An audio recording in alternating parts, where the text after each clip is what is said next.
Hi mga kakits! Challenge namin sina Chef Meg, Chef Jeo, at Chef Urim na gumawa ng exciting new ulam for the family under 200 pesos. Kitsch possible kaya? Kitsch possible. Siyempre kaya.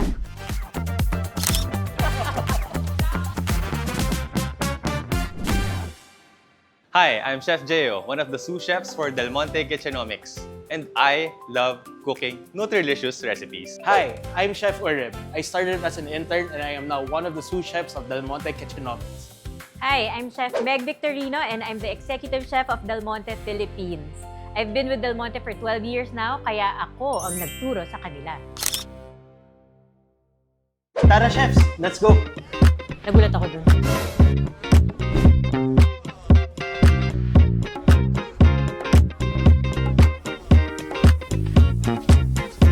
So for our spicy menudillo, kailangan natin ng patatas, 20 pesos, carrots, 22 pesos, 5 pesos na siling haba, and 7 pesos na sibuyas. So for our potatoes, ayaw natin yung may mga green. So pipiliin natin yung firm, hindi basa, no? Tapos smooth yung skin niya. And then for carrot naman, kailangan maganda rin yung skin niya, walang bruising, walang malambot. And then for our sibuyas, gusto natin firm, maganda yung skin niya. And then for siling haba, kailangan smooth yung skin, maganda yung color niya, bright green, and wala rin siyang mga pasa-pasa.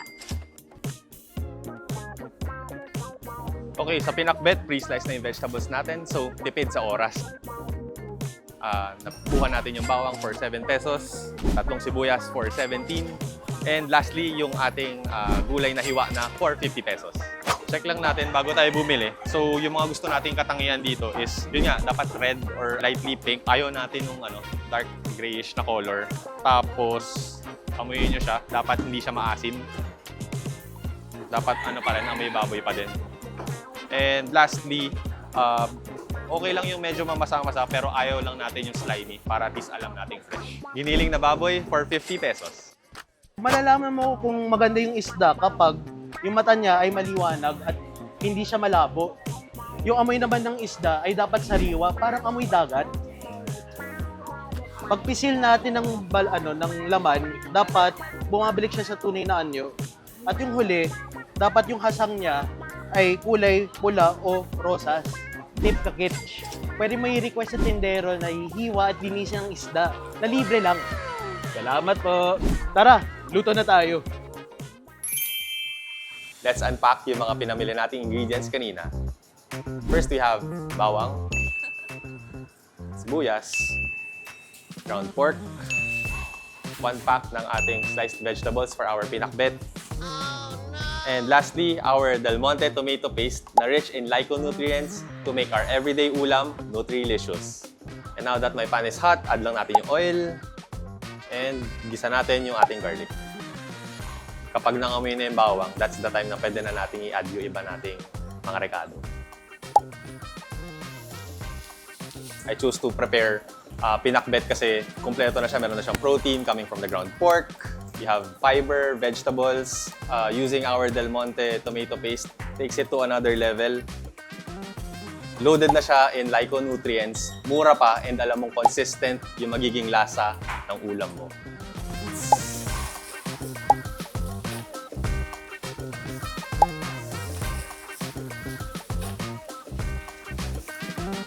Iyon mo lang siya simmering low for 10 minutes. Really good. Kahit na under 200 pesos lang siya, made special using Del Monte tomato paste kasi makikita nyo naman, ang ganda ng kulay, sobrang sarap. And under 200 pesos, hindi ka mukhang tinipid kasi we're still using ground pork. Kitsch possible magluto ng pinakbet for under 200. And here are my ingredients for adobong bangus. 500 grams of bangus, bawang, and our Del Monte pineapple chunks, which has phytonutrients such as vitamin C, which helps boost immunity. Luto na tayo ng ating adobong bangus. So, mag-iinit ako ng ating mantika at piprito natin ang ating bawang. Bangus yung pinili ko dahil yung adobo madalas sa presyo na yun, masyado mahal na yun yung baboy at manok. Pinili ko rin yung adobong bangus kasi halos lahat ng mga ibang ingredients natin meron na tayo sa bahay katulad ng soy sauce, suka, paminta, at laurel. Yung binili ko lang sa palengke ay yung bawang at yung bangus. Yung nagiging special dito sa ating adobo ay meron siyang pineapple chunks. Yung pineapple chunks natin may phytonutrients katulad ng vitamin C na nagbo-boost ng ating immunity.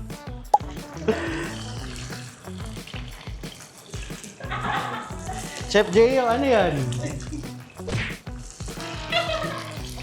Gulay? Boring. Mga ka-kitsch, ako ata yung pinaka nagpakita ng kitsch possible na recipe na under 200 pesos. No, Chef J, oh.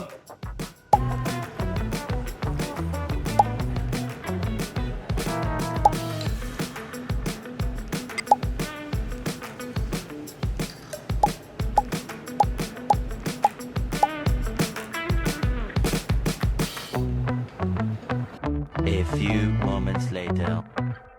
Mga ka-kitsch, lagay na natin ang ating Del Monte pineapple chunks.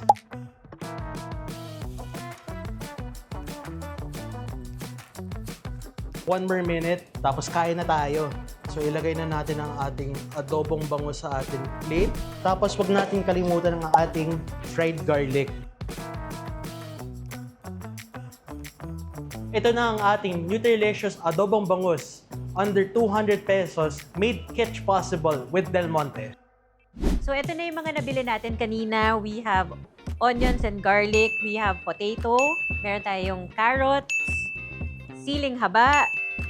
Of course, yung ating pork. And of course, ito na yung pinaka-special ingredient natin today. This is the Del Monte Filipino-style tomato sauce, rich in lycopene and other lyconutrients, vitamin C and A. So it also fights against certain cancers. So ayan, ready na tayo for our Kitsch Possible 200 peso challenge. So ang naisip ko today is menudillo, spicy menudillo. So bakit menudillo yung pinili ko? Kasi yung menudo, pag gumamit ka ng pork, medyo mas mahal yun. Pero pag gumamit ka ng ground pork, mas maraming makakakain. And then I'll be extending the meat. So 250 grams lang to ng meat, but I'll be extending it with vegetables later on. So meron ako ditong potatoes and carrots. So dadami yung ulam. So I feel ako na talaga yung mananalo dito sa challenge na to.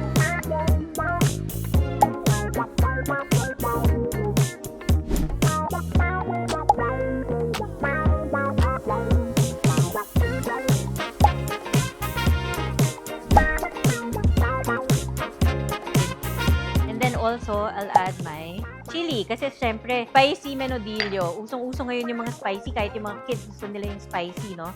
So, I won't wait for that to fully cook. I will add now my, of course, the Del Monte Filipino-style tomato sauce. Today, I'm using 1 pouch of the 200-gram pack.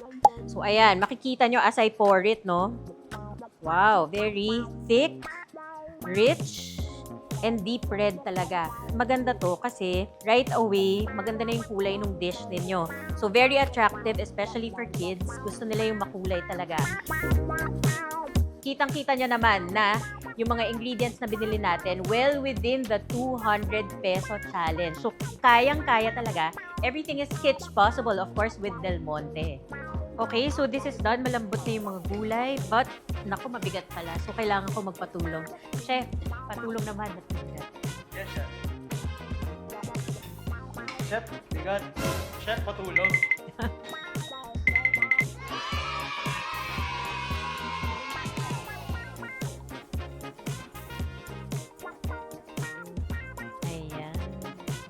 So, ito na ang ating spicy menudillo. Talagang kitsch possible.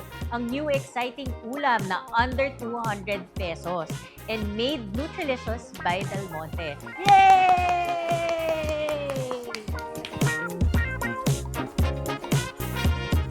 Join the Kitchenomics Club for more... Join the Kitchenomics Club for more Nutrilicious and budget-friendly recipes.